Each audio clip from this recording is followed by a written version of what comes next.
Welcome to நற்பவி கல்வி சேனலில் 12th standard accountancy accounts of not for profit ஆர்கனைசேஷனில் illustration 14. From the following details, calculate the printing and stationery to be debited to income and expenditure account for the year ending 31st March 2018 and also show how will it appear in the balance sheet as on the 31st March 2018 அப்படின்னு கொடுத்துருக்காங்க.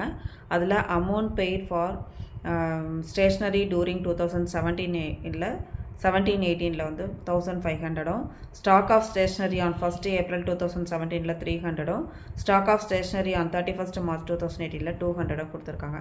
இதுக்கான solution இப்போ வந்து நம்ம பார்க்க போகிறோம்.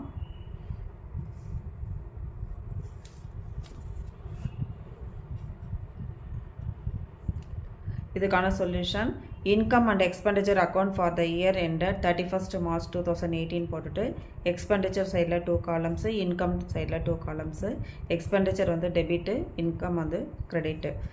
2 stationery consumed opening stocks எவ்வளோ கொடுத்துருக்காங்க 300 கொடுத்துருக்காங்க ஏப்ரல் 1 2017 அதை எடுத்து எழுதிக்கணும். அது கூட பர்ச்சேஸ் எவ்வளோ கொடுத்துருக்காங்கன்னா 1500 amount paid on stationery during 2017-18 1500 கொடுத்துருக்காங்க அதை எடுத்து எழுதணும். ரெண்டுத்தையும் ஆட் பண்ணால் 1800 வரணும். அது கூட வந்து க்ளோசிங் ஸ்டாக் வந்து 200 மைனஸ் பண்ணியிருக்காங்க 31st March 2018 200 இருக்குது. அந்த 200 மைனஸ் பண்ணோன்னா 1600 வரும்.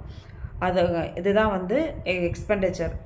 இதோட எக்ஸ்பெண்டிச்சர்னா 2018 expenditure income and expenditure account.